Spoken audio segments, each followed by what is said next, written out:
Good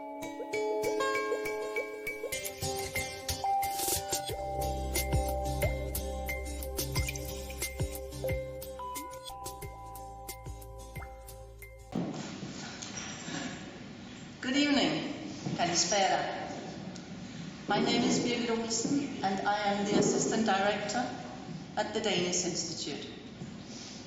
It is my pleasure to welcome you to the first lecture of 2018. We have decided to expand our program of film screenings with a full lecture by a Danish film expert.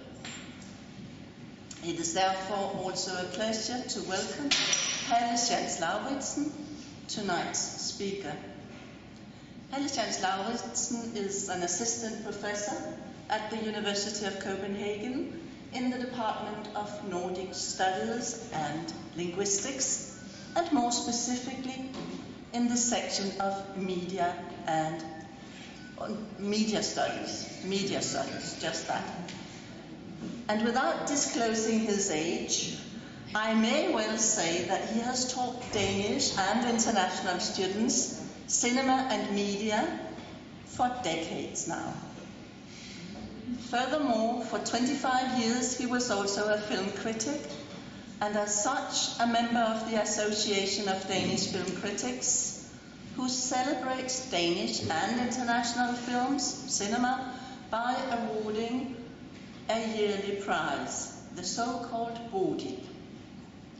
Palle Schantz Lauridsen has a long list of publications, including university textbooks on media analysis and theory, and a book on the history and genres of television series. But for the last few years, he has been focusing on an ongoing project on Sherlock Holmes in Denmark, which is also the title of his book, published in 2014. Palle Schantz Lauridsen has a long-lasting relationship with Greece, and he tells me that by the turn of the century, he kept coming back to the island of Thasos. And he actually ended up as a tour guide. That, however, did not teach him Greek, so he will speak in English tonight. Please join me in welcoming Palle Schantz Lauridsen, who is going to speak to us about the international successes of Danish cinema. To the victor goes the palm.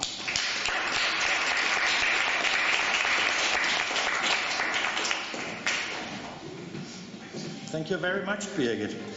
I have, not to disclose your age, known you for decades as well. But those of you who were here when we were supposed to start, or when I thought we were supposed to start around 7, will have seen a small clip, the introduction from a Danish film. Please turn off your mobiles. It's not this? No? That was just to... Sorry.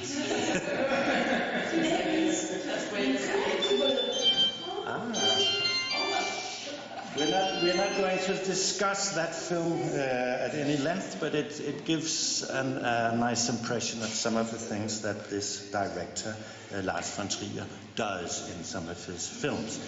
Anyway, to the victor goes the palm, or the winner gets the palm, is the motto of the French Mediterranean city of Cannes. Based on local legend, the coat of arms of Cannes also includes those palm leaves. And as you know, the main award of the International Film Festival in Cannes is the Palme d'Or, the Golden Palm. What you see in the picture and in the invitation on this slide here is that Golden Palm Award.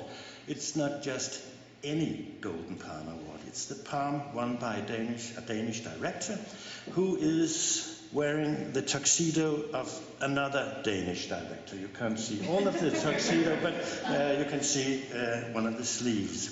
It's from the festival in May 2000, when Danish director Lars von Trier won the award for his film Dancer in the Dark. The tuxedo used to belong to another Danish film director, Carl Th. Dreyer. Most appropriately, it was for, as Lars von Trier said a few years later, there have been two Danish film directors, Carl Th. Dreyer and me.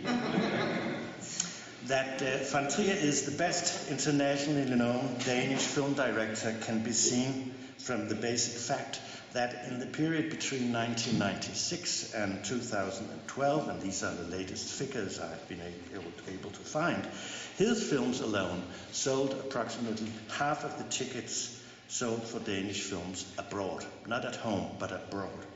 The shelves at the library of the Danish Film Institute in Copenhagen tell the same story.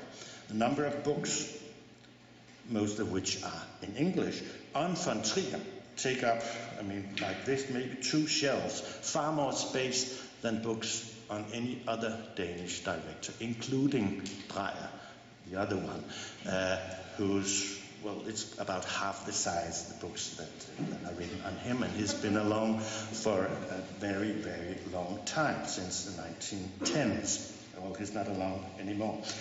Tonight's talk is about the international successes of Danish cinema. That could be a rather short talk, but I'll try to expand it some.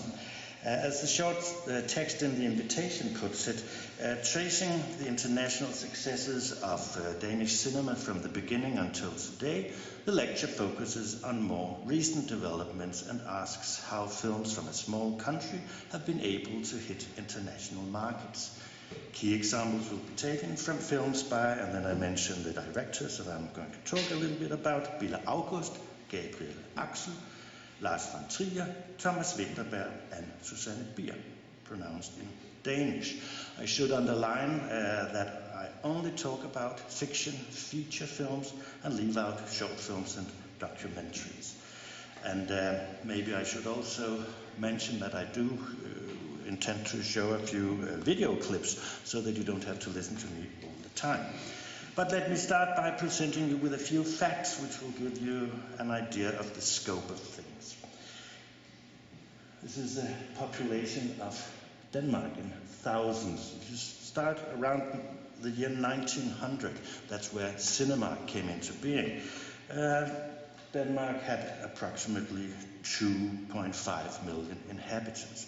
That figure has more than doubled, and today we are 5.7 million Danes, a small country all the same. Another thing, last year 26 new Danish feature films opened in Danish theatres. They sold around 20% of the total of 12.4 million tickets which were sold in Denmark in cinemas. Whereas the total number of tickets sold is fairly average. It's a little less than it was in 2016. The 20% market share here, shared by Danish film is a little smaller than usual. Normally the Danish amount is 25 to 30%, which makes it one of the highest local market shares in Europe, apart from Great Britain and France. But since after the end of World War I, American cinema has been totally dominant in Denmark as well as in many other countries around the world. But what is a Danish film? Well, as Birgit said, I've been a member of this Danish Film Critics Association, and in the middle of the 90s, we got things got muddled up. It was difficult to determine whether a film was Danish or not because of the internationalization of film production. So we decided to make some rules in order to make the process of choosing which films were Danish and which were not automatic. So each film could get a maximum of 11 points, and it needs at least 6 points to earn the label Danish. As you can see, a film with a Danish director gets 3 points. If the Danish main producer, if the main producer is also Danish, there's 2 extra points. And if they speak in Danish, It's also 2 points, which gives it 7 points in total, and thus it's a Danish film. As such, a film as Sidney Pollack's Out of Africa, which is partly based on Danish literature, a piece of Danish literature, will earn only 1 point for number 3, based on Danish literature. So that was not a Danish film. As I remember it, and I've checked it with my former colleagues in the Film Critics Associations these last few days, they don't remember it that clearly either. But we all agree that one of the reasons for making these criteria was the fact that Bille August's film, The House of the Spirits, had not been seen as a Danish film back in the beginning of the 1990s. But had the criteria been in use back then, it would just have qualified with 6 points. It had a Danish director who had also written the script, 3+2, and the Danish Film Institute was one of the minor producers. 1 extra point, 6 points. But at the time, it was thought it was based on a Chilean novel. It had an international cast. It didn't speak Danish. The main producer wasn't Danish, so that was the reason why it didn't enter into the competition for the best Danish film in the year of 1994, I believe. But let's go on from that. Now you know what a Danish film is. It's a film that gets 6 points or more. Though a few of the international successes have also been box office hits on the Danish home markets, tonight's focus on the international successes takes the focus away from the popular standard repertoire of genre films that are of vital importance to the very existence of a Danish cinema. However different they may be, the Danish films that have hit the international festivals, the award shows, and in some cases the screens of movie theaters, TV sets and digital devices around the globe must not be taken as representative of Danish cinema as a whole. That said, I wish to take you back to something that Birgit has already mentioned briefly. Some 20 to 25 years ago, I used to give a yearly lecture for foreign students at the University of Copenhagen, a lecture on Danish film. I wanted to present them with English language reading material, so I consulted the library at the Danish Film Institute and found no books on Danish cinema at the time. There was one, however, on Scandinavian cinema, written by a British author with the very subject of Scandinavian cinema, and with the subtitle A Survey of the Films and Filmmakers of Denmark, Finland, Iceland, Norway and Sweden. Peter Cowley, the author's main objective, was to discuss film as art, as opposed to film as entertainment or film as genre, which was why he singled out 2 directors, Swedish Ingmar Bergman, of course, and Carl Th. Dreyer. There he was again. Bergman at the time was a stage and film director of international fame, whereas Dreyer had been dead for almost 25 years. His films did and do get international acclaim, but he was never a crowd pleaser. But he was in this book because he was more or less the only Danish director known abroad at the time. After his first Danish films in the silent era, he worked in Sweden, he worked in Germany, he worked in France, and made only 3 Danish sound films. One in 1943, one in 1955, and one in 1964. Then one might ask, how come that this internationally acclaimed director didn't make more films? Well, the question has to be put the other way around. Why did he make films in Denmark at all? Because, well, there was a particularity in the Danish film law of 1938. Film companies, film producing companies, were allowed to own and operate 1 movie theater, which was a good thing for them. It made them money. If and only if they, once in a while, produced films of a certain artistic quality. And that's where Trier comes into the picture. He got to make his 3 Danish sound films because of what was called a production license. That's a bit sad, but that's the way it was. Trier's films, and it's on purpose that there's nothing up here now. Trier's films were difficult. They were slow, they were meticulously planned, and for native-speaking Danes, and that's important, the way the actors pronounced Danish language was highly unrealistic, to say the least. In Trier's days, there were no such thing as government subsidies for the film industry, apart from smaller initiatives such as the production license I just mentioned. So films, generally speaking, had to meet with the standards of popular audiences in order to make money for the producers. And that is why, again, generally speaking, that for many years Danish films never made it abroad.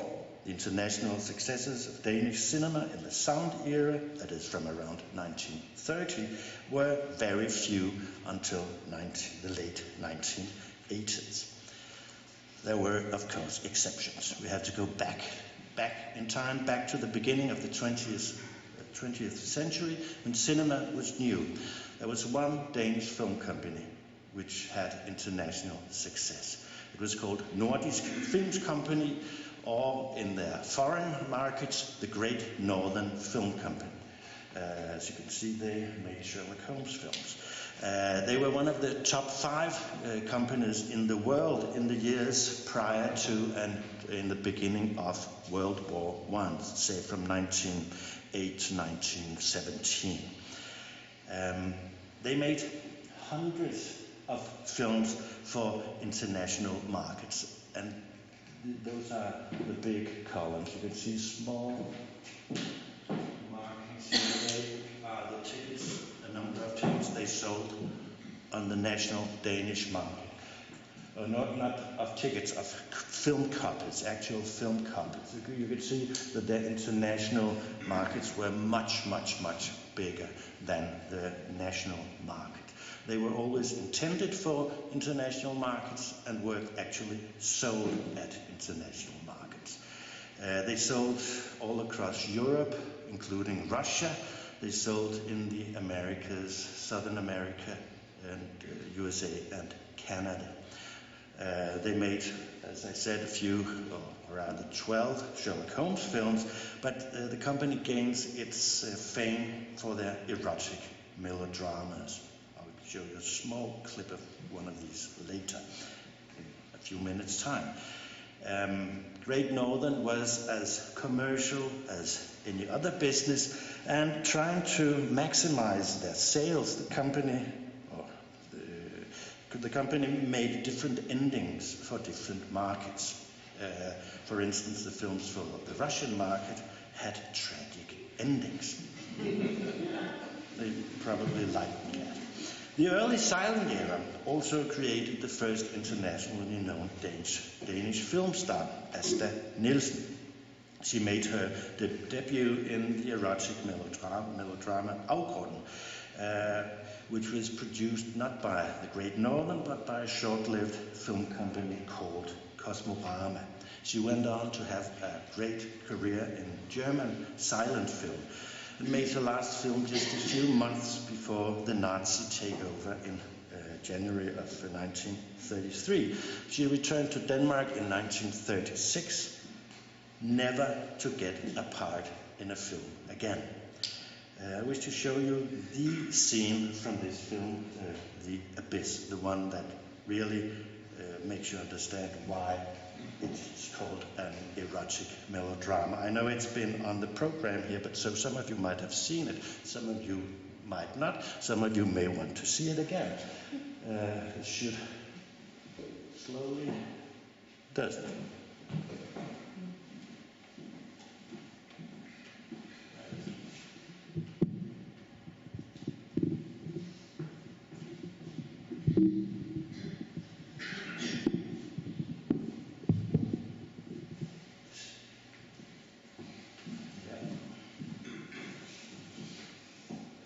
And I as it was a silent film to begin with. What we're going to hear has been recorded later.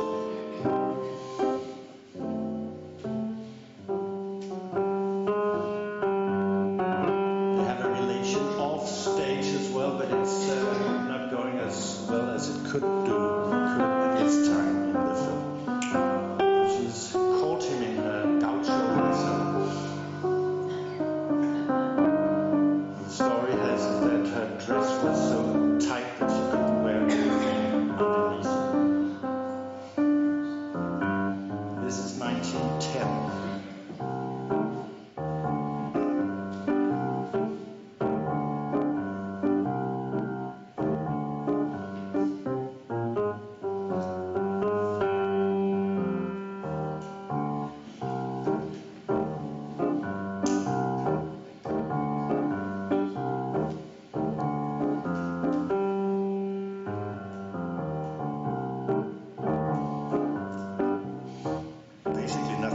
Happens, but the same thing happens all the time.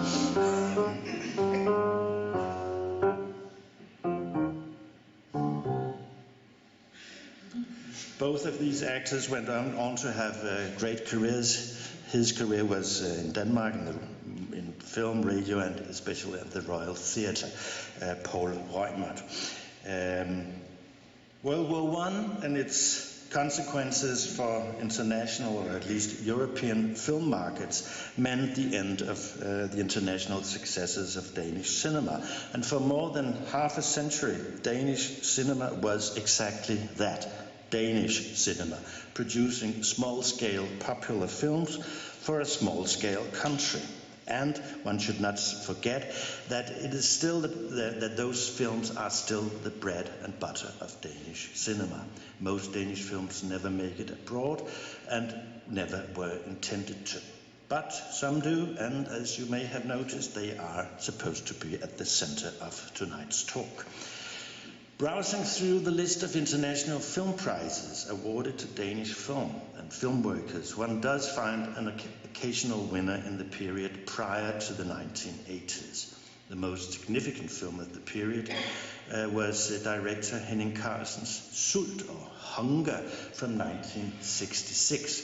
That was an adaptation of Norwegian writer Knut Hamsun's novel and starred Swedish actor Per Oscarsson in the leading role.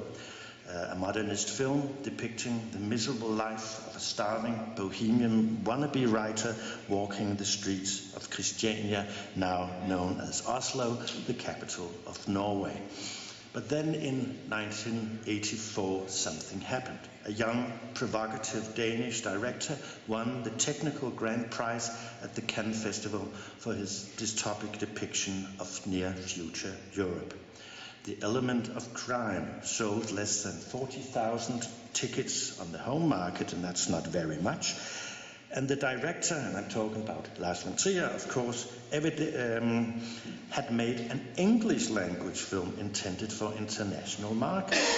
That idea, the one of making English language films in Denmark, was controversial at the time, but looking back, the film kick-started his international career and opened the eyes of Danish cinema for international markets, and vice versa.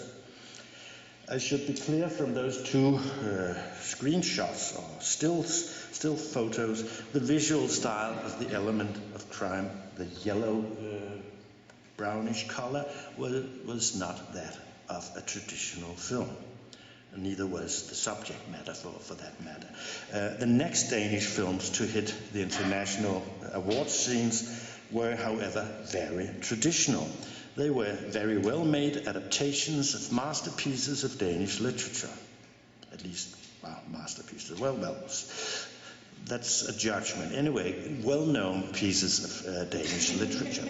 In the wake of the Blixen wave, initiated by Judith Thurman's international best-selling 1982 Blixen, or Isaac Dinesen biography, Isaac Dinesen, Life of a Storyteller, and its Hollywood follow-up, Out of Africa, starring Meryl Streep and Robert Redford, experienced Danish director Gabriel Axel adapted Blixen's Babette's Feast.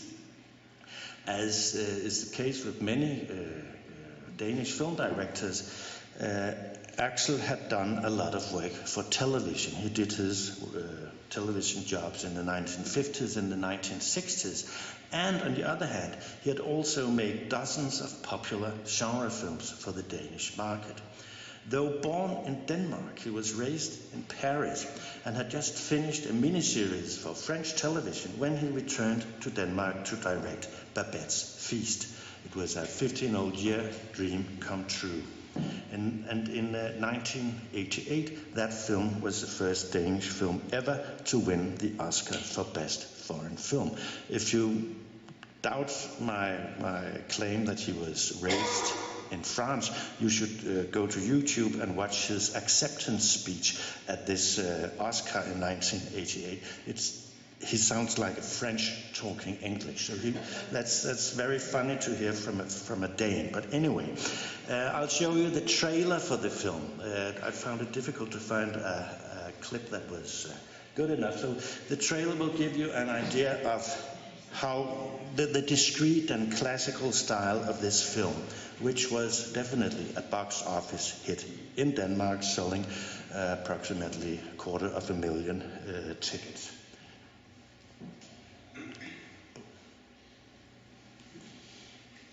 With a Danish cast with an international star, French Stefano. English subtitles.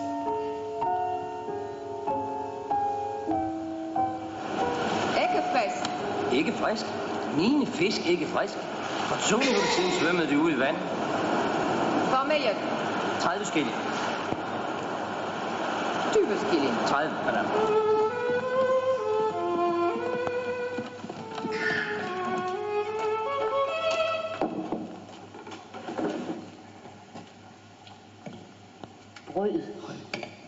If you don't know the story, she turns out to be a very, very famous cook.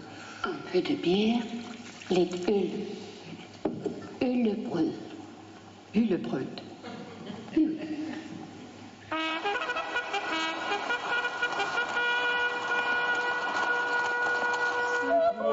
C'est toi que j'aime, mon cœur et mon cœur même, l'amour nous unira. Seigneur Tout-Puissant, jeg har vundet i lotteriet. 10.000 francs.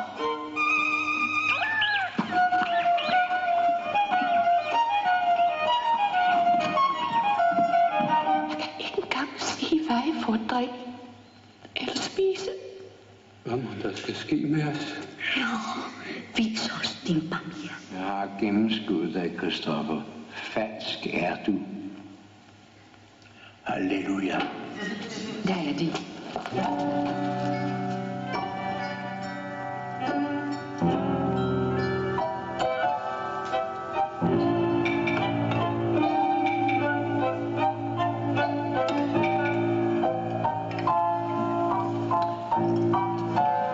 Det havde bestemt virkelig gå 1860. Jeg tror bestemt, vi får sne hele dagen i morgen.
So much for the trailer.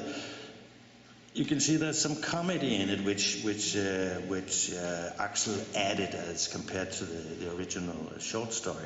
But I'll return a little bit to that. It was another Danish director. It wasn't enough with this one win the year after, and that was a sensation in Denmark. Another Danish film hit Hollywood, and Bille August won the best foreign picture for his adaptation work of a Danish novel called Palle Erobreren or Palle the Conqueror, based on the first volume of a 4-volume Danish novel by a socialist, later communist author, Martin Andersen Nexø. Having won the Golden Palm in Cannes in '98, the film Palle the Conqueror went on to win the Golden Globe and the Oscar for Best Foreign Film. And as was the case in Axel's film, August had an internationally acclaimed actor in the leading role. Not in the title role, because that's the child, but as his father. He had the Swedish Bergman actor Lars von Trier play the role of the father. Personally, I by far prefer Palle the Conqueror over Babette's Feast, but that's maybe a personal matter of taste. I love its depiction of the life of the rural lower classes and class differences as experienced by this motherless immigrant boy, which I find much more heartbreaking and intimate than Blixen's and Axel's ode to art, which in the film has elements of popular comedy. I want to show you a small scene from the film. Danish Oscar winner of 1989. Palle, the boy, has been wrongly treated by the trainee at the small farm where he and his father live and work under slave-like conditions. They share a room in the stable, and now Palle tries to convince his father that the father has to kill the trainee, or at least to punish him. The art in this scene is in Lars von Trier's acting, I believe, and in the way in which August succeeds in directing a child who basically doesn't act and cuts his way through it. He describes the boy's disappointment when he realizes that the father is never going to live up to the promise of punishing this trainee. The film was a huge success in Denmark, selling almost 600,000 tickets, so that's more than the one before. But just, they're speaking Swedish here. Jag lovar din far på hedersord. Jag ska bli själv. Slå ihjäl honom. Sånt jävla svin. Lovar du slå ihjäl honom? Ja, det kan du vara säker på, Pelle. Hur då? Ja, hur då? Vad ska du slå ihjäl honom? Med hammaren, tror jag. Slå ihjäl honom på fläcken? Ja. Som en död hund? Den saken är klar. Men vem ska sen läsa upp namnen? På kåren? They can't read, so they need somebody to read the names of the people to this day. Ja. Vi får nöja oss med att piska han då. Så kan han läsa för oss i fortsättningen också. Men ordentligt med pryd, det ska han i alla fall ha. Agreed, right? But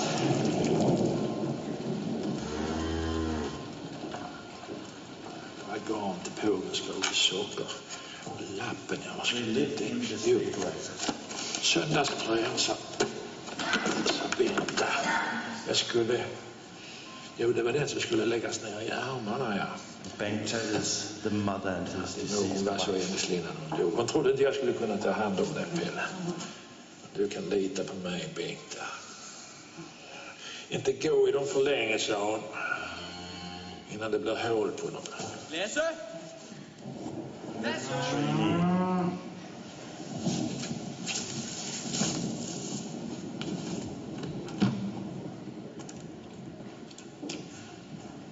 Lasse! Det är Leven. Lasse, hvor helvede er du, din svenske hallo? Hvad slår I alle andre for? Ja, ja.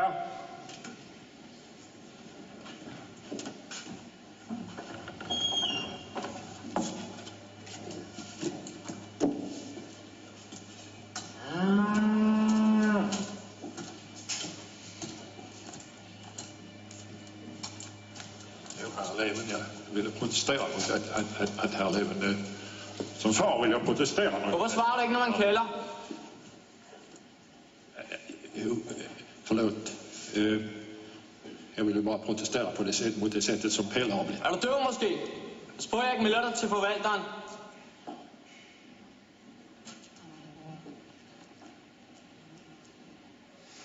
Nå, men Aspasia skal ikke på græs i morgen. Så kan det være, kanskje. Ja, selvfølgelig. Tror du måske, hun skulle få det?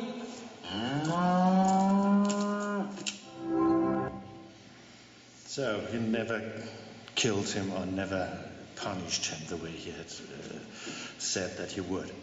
So much for Hollywood for the time being. The next wave, or maybe ripple, of international success of Danish cinema took place in Cannes, back to Cannes. It was, once again, Lars von Trier's films that led the way.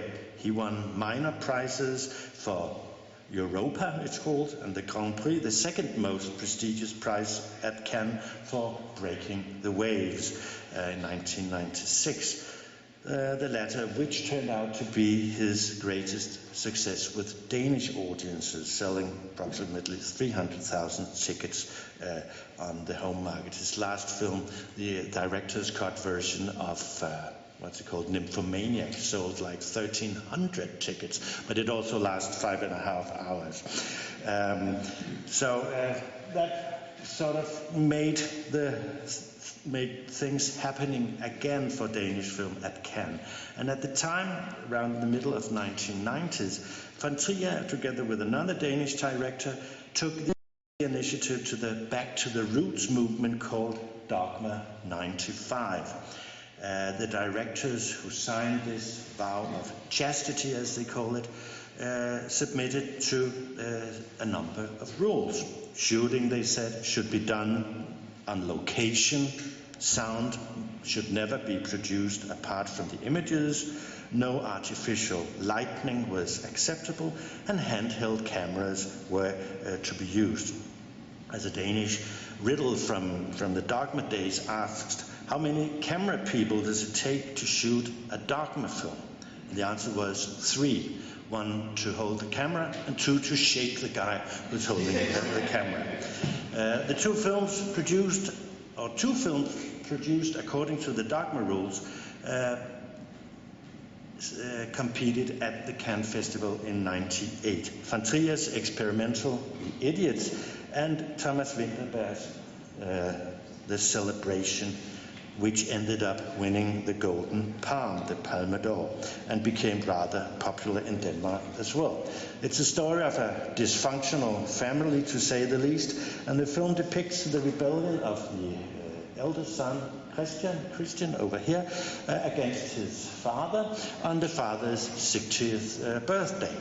As it turns out, the father has sexually abused his children when they were small, but everybody, the guests at the party and even the mother and the siblings of Christian, tried to neglect the facts that he revealed in his speech to his father.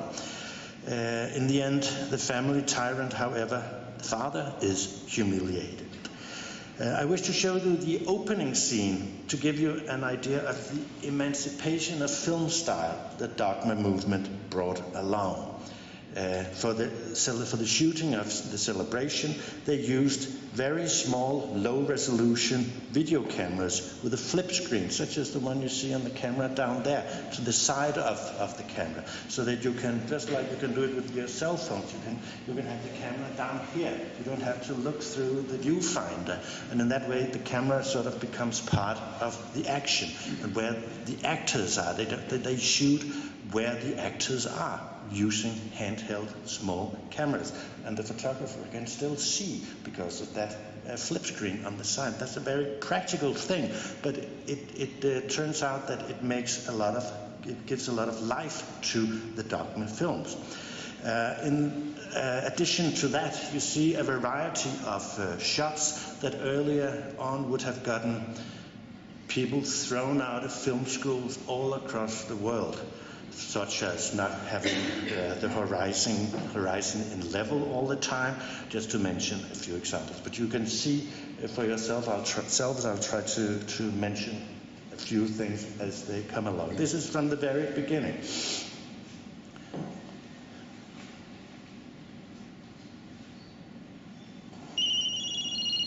Sound and image must not be produced shall be produced at the same time. So hej. Ja, jeg er her nu. Jeg landede i morges. Hvad? I bad? Ja, jeg har barberet mig ude i lufthavnen, hvis du gerne vil vide det. Jeg har barberet mig ude i lufthavnen, hvis du gerne vil vide det. Ja, jeg har det godt. Lige nu går jeg og kigger på markerne. Mit fædreland. Jeg har sgu smukt. Jeg får helt lyst til at flytte hjem igen, men det får nok sine problemer. Jeg siger, det får nok sine problemer nu. Ja, jeg skal nok klare det. Ja, det bliver vel chokerende. Hvad? Du falder ud? Okay. And then all that is too bright. Still jumping up and down.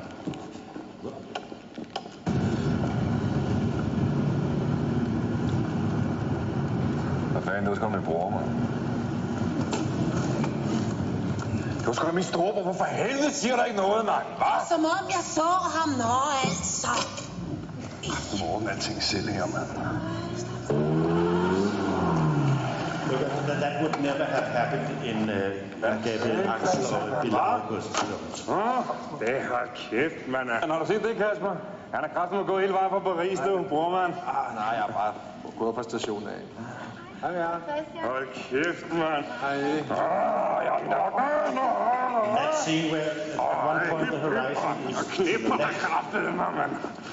Hold kæft. Du er lystig, hva'? Nej, det var kraftigt mig længe siden, hva'? Er du sindssyg, mand? Hvordan går det? Jeg giver dig sgu lige lift. All right, enough of the celebration. Vinterberg, the director, of course, has made other films since the celebration, but it remains his most popular film. But to be more precise, he's made 6 films after this gigantic breakthrough at Cannes, which he had when he was only 29 years old.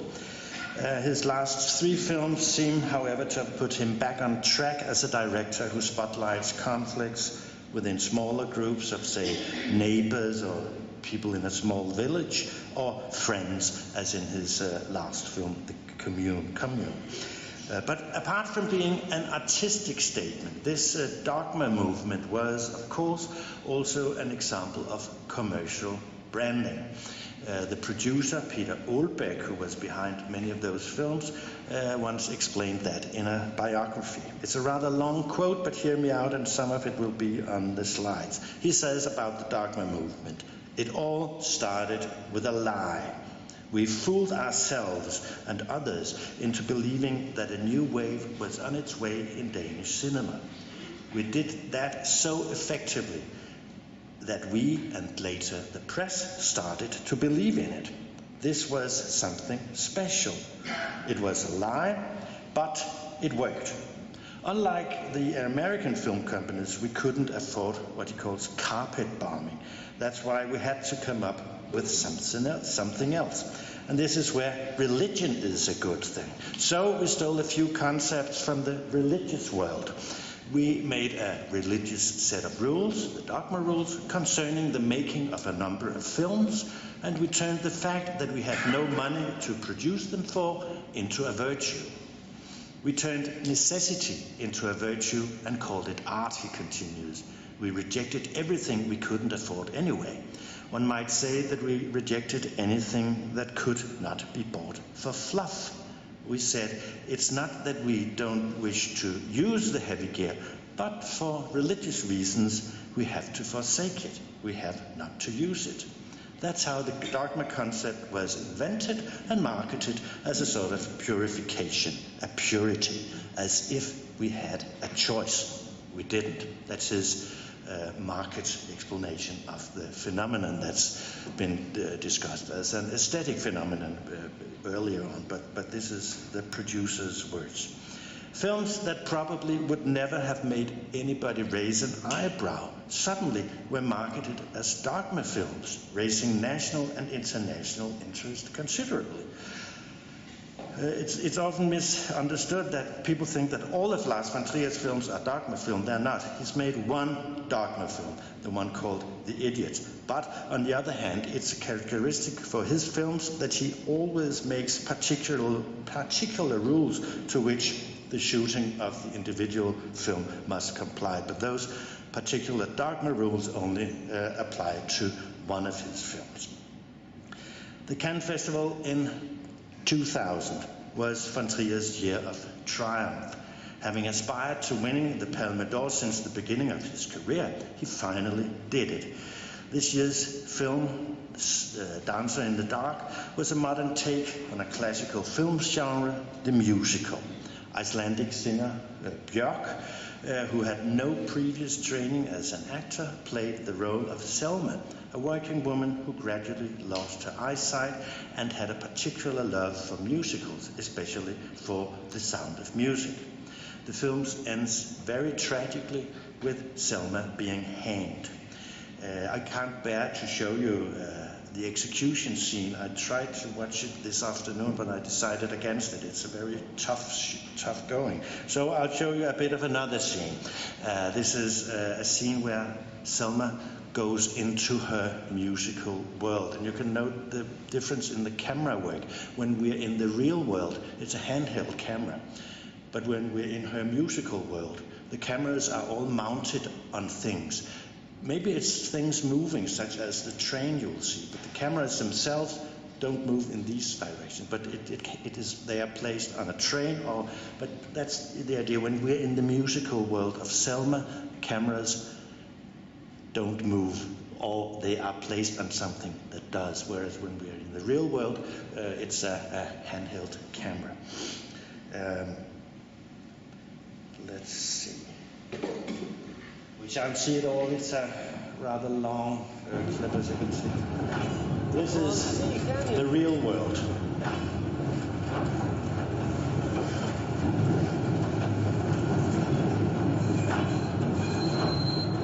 See the camera moving just slightly, edges of the frame. Zooming. What is there to see?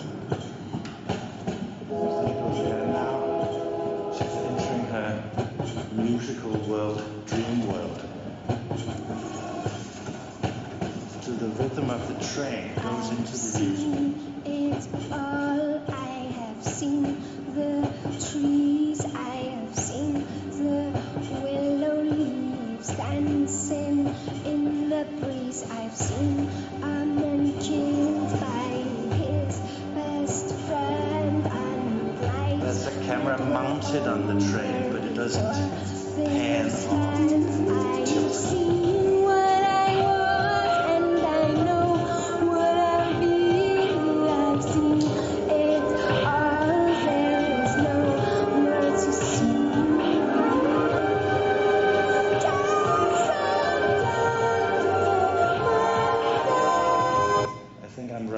Behind schedule. I'm speaking more slowly than I had intended to, so we'll just stop here. But you could see, hopefully, what I meant about these different worlds depicted in different ways. That's another kind of dogma, you might say.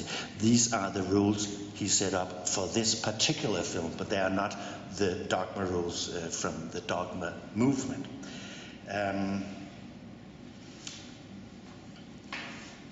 I won't go through all of his films, but von Trier has a special connection with the Cannes Festival. Dancer in the Dark was so far the greatest success at that festival. The last thing he did there was presenting his film Melancholia, the one I showed you the introduction of around 7 o'clock. But the film didn't make that much noise, but the noise was made by the press conference he made afterwards. Trier was actually expelled from the Cannes Festival after that press conference. He was labeled persone, not grate. So I want to show you this controversial part of the press conference. It's a clip where he doesn't know what to say, and he keeps talking, and the actress of the film, Kirsten Dunst, sort of like, shh, and then he just babbles on in a sort of neurotic, nervous way, and ironic. And I think the irony was lost on the international press. But let's see it. It's a somewhat controversial clip. I hope you can hear it, or maybe we can turn off the volume. But anyway, you know, I really wanted to be a Jew, and then I found out that I was really a Nazi, you know, because my family was German, Hartmann, which also gave me some pleasure. So I'm kind of yeah. Sir, no. What can I say? I understand Hitler, but I think he did some wrong things. Yes, absolutely. But I can see him sitting in his bunker in the end. But there will come a point at the end of this. There will come. I will. No, I'm just saying that I think I understand the man. He's not what you would call a good guy, but I understand much about him, and I sympathize with him a little bit. Yes, but come on, I'm not for the Second World War, and I'm not against Jews. Susanne Bier. No, not even Susanne Bier. That was also a joke. I am, of course, very much for Jews. No, not too much, because Israel is a pain in the ass. But still, how can I get out of this sentence? Another question. I am...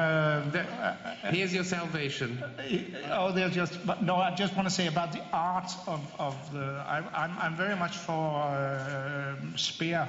Speer I liked. Albert Speer I liked. He was also maybe one of God's best children, but he had some talent that was kind of possible for him to use during... Okay, I'm a Nazi. Completely different note. That made him get thrown out of the Cannes Festival. Of course, he's not a Nazi. But it turned out he was born a Jew, he thought, until his mother was dying. Then she told him, well, the man you grew up with, a Jewish man, Trier, he was not your biological father. Your biological father had the name of Hartmann, which is a German name. And then he contrasts Jews and Nazis, not Jews and Germans. So that's the first mistake he makes. And then he said, well, I understand Hitler. Probably referring to the film Der Untergang, which took place in the bunker in Berlin late April 1945, which actually depicts Hitler as a person, as a neurotic madman, neglecting facts about the war and wanting the war to go on and on and on, and blaming it, the bad luck of the war, on the German people, not on himself. They let him down, he says. And that's sort of the thing that he goes into. But, well, I prepared a little stunt for you, because he had, von Trier had got made a T-shirt. Persona non grata, which he wore at the Cannes Festival. This is not the original one, of course. I bought it at a Trier exhibition in the museum shop in Odense at a recent Danish art exhibition. Well, it might still be on for a few weeks or so. But now it's become something that everybody more or less laughs at. He goes on to say that, denounces Israel. He says that he understands Albert Speer, who was Hitler's architectural court architect and also a minister of the Nazi dictatorship.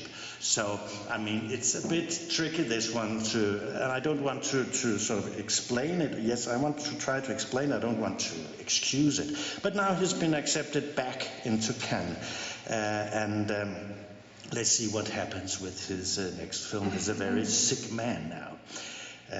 But still, he's very nervous and he's in very poor health. But he just finished a film and it's being cut at the moment. His ironic touch, however, has not left him. He demonstrated that last week. It was announced that he was to receive a Danish cultural award called the Sunning Award. There's a long motivation mentioning his films and the artistic works of the films. And he has a small thank you note, and he doesn't comment at all on this very long depiction of his beautiful work. No, he reads the what do you call it? The general purpose of that award, which is awarded to persons who have performed meritorious services for European culture. Meritorious services for European culture. And in his thank you notes, he just says, "It's with pride and gratitude I learn that the Sunning Committee has chosen me as the receiver of the Sunning Prize in 2018. The words meritorious services especially warm, as that, humbly speaking, through the years has been what I have strived to perform." I mean, he doesn't comment at all on everything nice they say about it, but just that you did something good for European culture. And so that's sort of the same irony that he always uses when being in public or being in the press. I could have mentioned more of his work. He's made TV stuff. Being in Greece, it might have been a good idea to mention that he made a TV play of Euripides' Medea, based on Carl Th. Dreyer's manuscript for that play. I could have mentioned Riel, his television series, which was also a film. But basically those were television things, and I'm here to talk about film. Let's go back to, let's see. Yeah, we have to talk a little bit about television anyhow, because what happened in Danish television some 20 years ago is of extreme importance to what's happening to Danes and Danish films at the moment. Back in the middle of the 90s, Danish public service providers decided to reboot their drama departments. And one of their dogmas was, and they did refer to them as dogmas, were to establish what they called a crossover between the personnel of the drama department in the TV business and the personnel of the Danish cinema. It's a small country, so that has happened all the time. Gabriel Axel, I told you, Bille August, he's still working within television, but here we had it as a general rule set up by the Danish National Public Service Broadcaster. We have to have a crossover between television and the cinema. And for the last 20 years or so, this crossover and its effects has been a central factor in understanding the workings of Danish cinema. Young directors have gotten a chance of making episodes for TV series. Known and unknown actors have built their careers on working for both media, etc. And many of the Danish directors who are now of some international fame have worked in Danish television series and film before taking the step into foreign language films and television. This autumn, 2 Danish film critics published a 500-page book on Drømmen om Hollywood, the dream of Hollywood. Here they trace the stories of Danish men and women who set out for the American film industry, some to settle there, others for shorter periods of time. But strictly speaking, the successes of the individuals are of course not successes of Danish cinema as such. Most of the films made by Danish directors or starring Danish actors would not meet the criteria I mentioned earlier, the criteria for what is a Danish cinema. But all those people are in the book, and their successes fill the national Danish media, like wins of the football team or whatever. And they somehow make Danes proud of being Danish. I guess that happens in all smaller countries, but I could mention a few examples. Danes are proud that Danes have played the bad guys in James Bond movies. Danes are proud that Danish directors win awards for films or TV series made in other countries. Danes are proud when actors appear in central roles in TV series such as Hannibal, The Westworld, Game of Thrones. I guess that's where they're most proud. Or Sherlock. But I couldn't fit more pictures into this slide when Lars Mikkelsen plays the Russian president in House of Cards. So that makes Danes proud. Danes are also proud when Danish TV series are screened abroad. That's a rather new thing. Happened for the last 10, 15 years. So it's almost a matter of national concern when it's revealed that the Danish-Swedish co-production of Broen, the bridge TV series, has been sold to 188 countries around the globe. Nobody mentions that they're broadcast on very small, specific TV stations, but there's 108. How many countries are there in the world? So that makes Danes proud. They are, well, we make some great TV series, although they're made by like 100 people. And this picture hit the Danish press. Danish actress on the left presenting the sweater worn by her character in the TV series The Killing, presenting it to the Princess of Wales. Because she was known to be a fan of this Danish television series. So probably the most successful, just like 10 minutes more, then I'll be done. That's too much. Should I mention Susanne Bier? Yes. She's probably the best known Danish director at the time, or just the most successful at least. She's made films for Hollywood, at least one or two, and she, as you can see, has got a lot of international rewards, including an Oscar over there on the left. But if we were to look at the present situation, and I'll cut it down to 4 minutes, is that better? The Danish Film Institute, which co-finances much of Danish film production, has had a policy for the last couple of years of supporting low-budget films. And they have succeeded in nourishing a lot of young talent.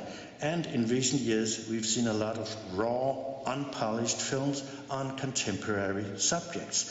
But these films have not, and maybe not yet, made it to the international markets. Returning to the Danish film critics, last week they announced the nominees for Best Danish Picture in 2017. 3 of the 5 films were made by people who had never made a film before, a feature film, and the 2 last were made by persons who had made 2 films before, none of which had really made it internationally. So we're sort of back to scratch at the moment. The central director has been for 20, 30 years Lars von Trier, and he's, as I said, that was more Susanne Bier. presenting this film within 4 or 5 months. We've seen one picture from the film. It's called The House That Jack Built. It's about a serial killer,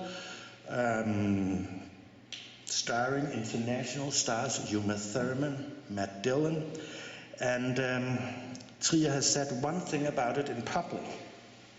The House That Jack Built celebrates the idea that life is evil and soulless, which is sadly proven by the recent rise of the homo trumpet, the Rat King.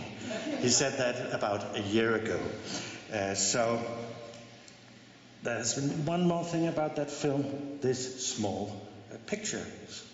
Lars von Trier himself posing as a character in a film by Gabriel Axel.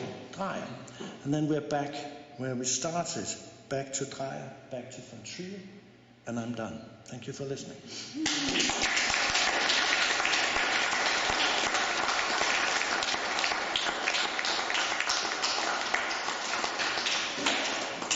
Thank you very much for a most interesting lecture.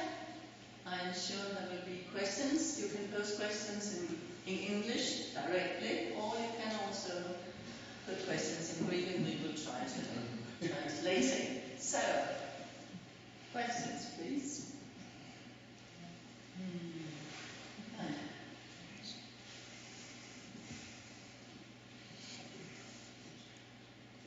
Yes, about the film, the celebration.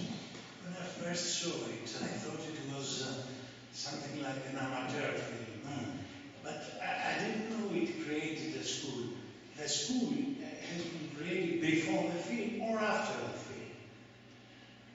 Before. It was called, there were two directors. It's a question about the celebration. Did it form a school, or was there a school or a movement before? But there were two directors, von Trier and Vinterberg, who sat down one afternoon and wrote down those rules. Let's try to build new films on very simple rules, things you cannot do and things you must do in order to make those kinds of films. And then they got other Danish directors to co-sign it and send invitations out. They also invited, like Steven Spielberg, they invited Ingmar Bergman. They didn't get any replies. But there were, in Denmark, I believe, 12 to 15 films made by this concept. And internationally, you had to apply if you were an Australian or a German director. You had to apply to the Danish document office, saying, we want to make this film and we promise to follow the rules. Can we make it? And then they got a yes. But I think it sort of refreshed Danish films and things. So just another thing. Now I'm glad you said that, because I thought it was just an amateur film which has been, it was a great film, but it had a very remarkable climax. That was not according to the rules. It was just a filmmaking. It does look like an amateur film, but if you look at the way the film is structured, what happens when, it's a very classical story with conflicts and nobody believing in the central character. It's all lost and it's thrown into the woods.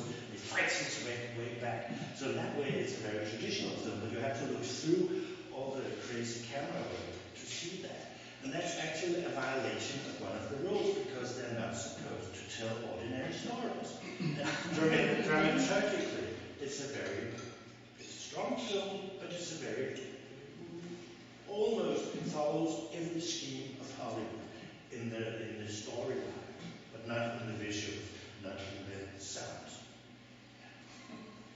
For instance, there's no underscore. You can't have orchestras playing and then adding the music later. So if there's music in a dark film, there has to be music on the set. So there's a lot of singing in the dark films. You mentioned that foreigners had to apply. Everybody had to apply. Yes, but many foreign films were made? I don't remember the number, but say around 50, that wouldn't be wrong. Any About 50? About 50? Yeah, but that's qualified. Have you seen any?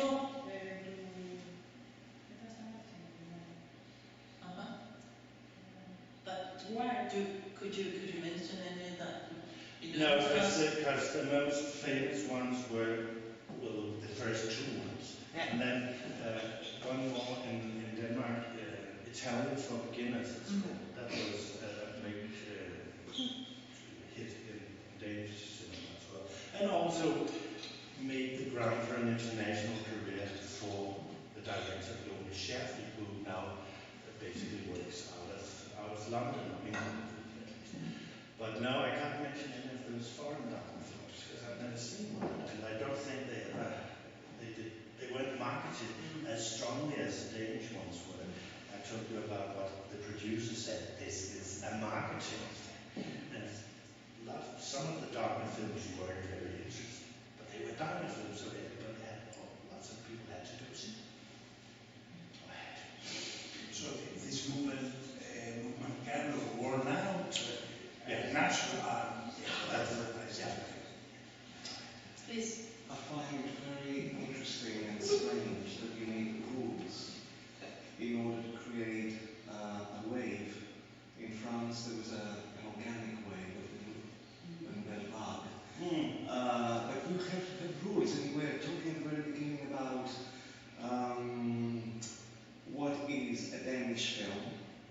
And you had to comply with all these rules. And you gave so many points to each one. Is that official? Well, it's within this Film Critics Association. So that it's all very strange. It is. And it's only so that they can say it's very German. But we had some troubles in the beginning of the 90s, just finding out whether to determine who should we present with this prize? Is this a Danish film? And because of internationalization, more and more foreign money came into Danish, foreign film workers. If you have, say, British money in the film, the Brits who finance the film also want British film workers in the film. So and then somebody, what's the name?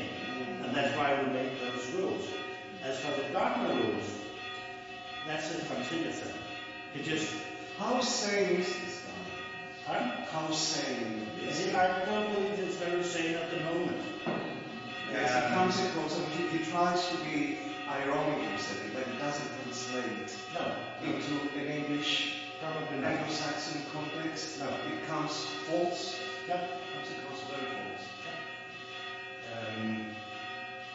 He made a small film with another Danish director, who's called Jan, and has made a lot of sort of artsy documentaries over this. He said we have to make parts of these films again, but I define the new rules, and he thinks of rules as a way of limiting yourself in order to be able to express something new, and that's the way he thinks about rules. Being stick. It's like when you're walking down and somebody does that and you fall over, that's what he calls it. Obstructions, 5 obstructions or so. So that's the way he thinks of those. And I know of writers and filmmakers who say that's a good idea. Because if we don't say you can't do this and you must do that, then we just do things the way we used to. And that's what he wants to avoid. He wants to push himself into new areas. And it's up to other people to decide whether that's a success. Well, as long as it makes sense in English. As for the French New Wave, they also had something they didn't want to do. They said, we don't want to make these quality films of the 40s. But you're right, it was more. Yeah, but it came out of the cahier. I don't remember the rules for the Dagmar film, but you can do lots and lots of things with the editing, in the editing process, with the